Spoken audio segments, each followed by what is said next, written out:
Video में हम आपसे बात करने वाले हैं शारदीय नवरात्रि के बारे में। शारदीय नवरात्रि साल 2022 में कब से शुरू होगा, कब समाप्त हो रहा है और कलश स्थापना का शुभ मुहूर्त क्या होगा, कलश स्थापना की विधि क्या होगी, नवरात्रि में कौन से दिन हम माँ भगवती दुर्गा के किस स्वरूप की आराधना करेंगे, अष्टमी तिथि कब होगा, नवमी तिथि कब होगा और दशहरा किस दिन मनाया जाएगा, ये सभी बातें आज हम आपसे इस वीडियो में शेयर करने वाले हैं। इसके अलावा नवरात्रि में किन बातों का हमें विशेष रूप से ध्यान रखना चाहिए, नवरात्रि में कौन सा एक मंत्र का जप करें जिस एक मंत्र के द्वारा हमारा जीवन के सभी मनोकामनाएं पूर्ण हो जाए और समस्त प्रकार की जो समस्याएं हैं उन समस्याओं से माँ भगवती दुर्गा हमें मुक्ति दिलाए। इसीलिए इस मंत्र का हमें जाप करना चाहिए। जानने के लिए वीडियो को पूरा जरूर देखें। ये सभी बातें आज हम आपसे इस वीडियो में शेयर करने वाले हैं। लेकिन दोस्तों उससे पहले आपसे रिक्वेस्ट करते हैं कि वीडियो को लाइक जरूर कीजिएगा, दोस्तों को शेयर कर दीजिएगा और आपने अभी तक चैनल को सब्सक्राइब नहीं किया है तो चैनल को सब्सक्राइब करके बेल आइकन जरूर दबाइएगा। दोस्तों बात करें नवरात्रि के बारे में तो शारदीय नवरात्रि आश्विन माह के शुक्ल पक्ष की प्रतिभा तिथि से लेकर नौमी तिथि तक मनाया जाता है। दसवीं तिथि को दशहरा होता है। दोस्तों नवरात्रि के इन 9 दिनों में माँ भगवती दुर्गा के 9 स्वरूपों की आराधना की जाती है और माँ दुर्गा के 9 स्वरूपों की आराधना करने से जीवन की समस्त समस्याओं से छुटकारा मिलता है, समस्त प्रकार की कामनाएं पूर्ण हो जाती है। माँ दुर्गा की वो 9 स्वरूप कौन से हैं? प्रथम शैलपुत्री च, द्वितीय ब्रह्मचारिणी, तृतीय चंद्रघटनेति, कुसमांड्यते चतुर्थम, पंचमम सकमांद्यति, षष्ठम कात्यायनी च, सप्तमम कालरात्रिति, महागौरी तशतम, नवम सिद्धिरात्रि च, नव दुर्गा प्रतीक। ये 9 रूप है माँ भगवती की जिनकी आराधना हम नवरात्रि के दिन 9 दिनों में करते हैं और माँ दुर्गा की पूजा आराधना करने से जीवन में सभी प्रकार के सुखों की प्राप्ति हो जाती है। आप अगर 9 दिनों तक माँ भगवती दुर्गा के इन 9 दिनों में व्रत धारण करना चाहते हैं, तो बहुत अच्छी बात है। लेकिन अगर आप शारीरिक रूप से स्वस्थ नहीं हैं, व्रत धारण नहीं कर पाते हैं, तो ऐसे में आप माँ भगवती दुर्गा की आराधना कीजिए। सुबह शाम मंत्र जप कीजिए। पूरे दिन माँ के चरणों में अपना ध्यान लगाए रखिए और माँ से आप जो भी कामना कहेंगे, वह अवश्य ही पूरी होगा। सच्चे मन से जब हम माँ की आराधना करते हैं तो व्रत करें या ना करें, सात्विकता और शुद्धता का ध्यान रखते हुए इन नवरात्रि के दिनों में अगर हम माँ की आराधना करते हैं तो हमारी कामना माँ अवश्य पूर्ण करती है। दोस्तों नवरात्रि के इन 9 दिनों में कुछ बहुत जरूरी बातों का ध्यान हमें अवश्य रखना चाहिए। चाहे हम व्रत करें या ना करें, माँ दुर्गा की कृपा चाहते हैं, माँ दुर्गा को प्रसन्न करना चाहते हैं, तो हमें इन बातों का ध्यान अवश्य रखना चाहिए। जैसे कि नवरात्रि के 9 दिन हमें पूरी तरह से शुद्धता और सात्विकता का ध्यान रखना चाहिए। किसी भी प्रकार से तामसिक चीजों का प्रयोग घर में ना हो, तामसिक चीजों का सेवन ना करें, इस बात का विशेष ध्यान रखें। तामसिक चीज क्या होती है? लहसुन, प्याज, मांस, मदिरा, इन चीजों का सेवन नवरात्रि में वर्जित है, भूल से भी नहीं करना चाहिए। और किसी भी प्रकार से घर में लड़ाई झगड़ा ना हो, इस बात का विशेष ध्यान रखें। घर में वाद विवाद की स्थिति पैदा ना हो, इस बात का ध्यान रखें। घर में साफ सफाई शुद्धता का पूरा ध्यान रखना चाहिए। नवरात्रि का व्रत कर रही हैं या फिर नहीं भी कर रही हैं, सिर्फ आप पूजा आराधना में सुबह शाम कर रही हैं, तब भी आप ध्यान रखें कि किसी भी प्रकार से आपके घर में किसी की चुगली ना हो, किसी की निंदा ना करें, किसी के बारे में आप अपशब्द का प्रयोग ना करें। किसी दूसरों के बारे में घर में बात करने से घर में नकारात्मक ऊर्जा की वृद्धि होती है और जहाँ पर नकारात्मक ऊर्जा होती है, माँ का वास वहां नहीं होता, इस बात का भी ध्यान रखना चाहिए। सिर्फ कल की स्थापना करने से, मूर्ति की स्थापना करने से या सुबह शाम पूजा करने से माँ की कृपा नहीं मिलती है।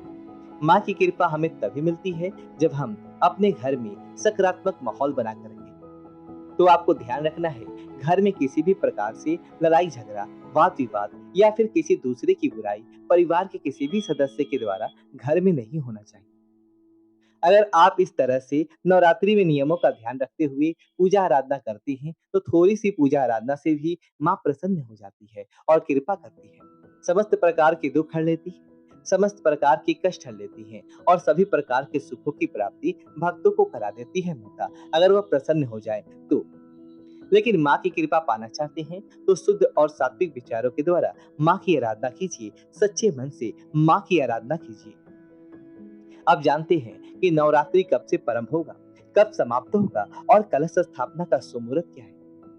दोस्तों, शारदीय नवरात्रि यानी कि आश्विन माह की प्रतिपदा तिथि प्रारंभ हो रही है 26 सितंबर को, और 26 सितंबर से लेकर 4 अक्टूबर तक नवरात्रि है। 5 अक्टूबर को दशहरा मनाया जाएगा। तो इस प्रकार से नवरात्रि के इस बार 9 दिन पूरे हो रहे हैं। तो हम जानेंगे कि नवरात्रि में किस दिन माँ दुर्गा की कौन से स्वरूप की आराधना करेंगे। आप सबसे पहले जान लेते हैं कि कलश स्थापना का शुभ मुहूर्त क्या है, क्योंकि बहुत से भक्त घट की स्थापना करते हैं और कई लोग कलश की स्थापना नहीं कर पाते हैं। बिना कलश स्थापना किए भी आराधना कर सकते हैं। 26 सितंबर को घट स्थापना का जो शुभ मुहूर्त है वह सुबह 6:11 से 7:30 तक है। सुबह 7:30 से 9 बजे तक राहु काल होगा। उसके बाद 9:12 से 10:42 के बीच नवरात्रि कलश स्थापना कर लेना भी बहुत ही शुभ रहेगा। अगर इस विशेष मुहूर्त में कलश नहीं बैठा पाते हैं तो अभिजीत मुहूर्त में 11:48 से 12:36 के बीच कलश बैठा सकते हैं। दोस्तों, कलश की स्थापना करते समय हमें कुछ बहुत ही विशेष बातों का ध्यान रखना चाहिए। जैसे कि जहां पर भी आप कलश की स्थापना करना चाहते हैं, आप ध्यान रखिए आपके घर का उत्तर पूर्वी कोना हो। जहां पर आप घर में कलश की स्थापना करेंगे, घर को एकदम साफ सुथरा कर लीजिए। नवरात्रि के एक दिन पहले ही आप घर की सफाई अच्छे से कर लीजिए। उसके बाद जिस स्थान पर आपको कलश की स्थापना करनी है, उस जगह पर सफाई करने के बाद गंगा जल का छिड़काव करें। फिर आप एक साफ सुथरे जल के बिछाकर उसके ऊपर लाल कपड़ा बिछाएं और फिर माँ दुर्गा की मूर्ति आपको वहां स्थापित करनी है। तस्वीर या मूर्ति जो भी आपके पास माँ भगवती दुर्गा के हैं, उन्हें स्थापित करें। उसके बाद सबसे पहले गणेश जी की पूजा की जाती है। गणेश जी का ध्यान किया जाता है। तो कलश स्थापना करने से पहले गणेश जी का ध्यान करें, उसके बाद कलश स्थापना करें। कलश में कुछ विशेष चीजें हमें डालनी चाहिए जब हम कलश की स्थापना करते हैं। तो जैसे कि एक सिक्का चाहिए, सुपारी चाहिए, और आप इसमें डाल सकते हैं थोड़ा सा अक्षत। इसके अलावा आप लौंग भी डाल सकते हैं, इलायची डाल सकते हैं, सुपारी और हल्दी की गांठ भी डाल सकते हैं। इस तरह से ये सभी चीजें आप कलश में डालें। गंगा जल डालें या पवित्र नदी का जल हो तो वो थोड़ा सा डाल दीजिए। इसके बाद शुद्ध जल भरकर इसके ऊपर पंच पल्लव रखकर इस पर हमें नारियल की स्थापना करनी होती है। आप अखंड दीपक जलाना चाहते हैं तो अखंड दीपक जला सकते हैं। जो लोग अखंड दीपक नहीं जलाते हैं वे सुबह शाम दोनों समय माँ भगवती दुर्गा की आरती करते हैं। दोनों समय शुद्ध घी का दीपक माँ भगवती की दुर्गा की तस्वीर या मूर्ति के सामने जरूर प्रज्वलित करें और वहां बैठकर मंत्र जाप करें। इस प्रकार से सुबह हमें शुभ मुहूर्त में कलश की स्थापना करनी चाहिए। अगर आप स्वयं से कलश कर सकते हैं तो, या फिर ब्राह्मण बुलाकर भी आप कलश की स्थापना करवा सकते हैं। कलश स्थापना करते समय हमें विशेष कुछ बातों का ध्यान रखना चाहिए कि माँ की सच्चे मन से आराधना करें। और माँ की जो मंत्र होती है तो कलश को माँ दुर्गा की प्रतिमा के दाईं ओर स्थापित किया जाता है। जहाँ पर आप माँ दुर्गा की मूर्ति स्थापित कर रहे हैं, उसकी दाईं ओर कलश की स्थापना की जाती है। पूरी तरीके से शुद्धता के साथ आप सुबह के समय कलश को स्थापित करिए और उसके बाद माँ दुर्गा की आराधना शुरू हो जाती है। 9 दिनों तक आप मंत्र जाप माँ दुर्गा के सामने करें। अब नवरात्रि की जो शुरुआत है वह 26 सितंबर से हो रही है और समाप्ति हो रही है 4 अक्टूबर को, यानी कि 5 अक्टूबर को दशहरा है। तो हमें 9 दिनों की पूरी तिथियां प्राप्त हो रही है। तो किस प्रकार से आप आराधना करेंगे माँ दुर्गा की? देखिए, नवरात्रि 26 सितंबर को शुरू होगा। तो पहले दिन हम माँ शैलपुत्री की पूजा करेंगे और उसके बाद 27 सितंबर को माँ ब्रह्मचारिणी की आराधना की जाएगी। 28 सितंबर को माँ चंद्रघंटा की पूजा होगी। उसी सितंबर को माँ कुष्मांडा की पूजा होगी। 30 सितंबर को यानी कि चौथे दिन माँ स्कंद माता की पूजा होगी। 1 अक्टूबर को माँ कात्यायनी की पूजा होगी। 2 अक्टूबर को 7वें दिन माँ कालरात्रि की पूजा होगी और 3 अक्टूबर को माँ भागौरी की पूजा की जाएगी और 4 अक्टूबर को माँ सिद्धिदात्री की पूजा आराधना की जाएगी, जो कि नौमी होगी। 5 अक्टूबर को बुधवार के दिन 10वीं तिथि है। नवरात्रि के कारण भी बहुत से लोग 10वीं तिथि पर करते हैं और दशहरा भी 5 अक्टूबर को ही मनाया जाएगा। नवरात्रि का महामंत्र जो कि समस्त प्रकार के सुखों को प्रदान करने वाला है, समस्त प्रकार के कष्टों का निवारण करने वाला है, वो है नवरण मंत्र। ओम ऐं ह्रीं क्लीं चामुंडाय विच्चे। ओम ऐं ह्रीं क्लीं चामुंडाय विच्चे। इस मंत्र का जाप किया जाए प्रतिदिन।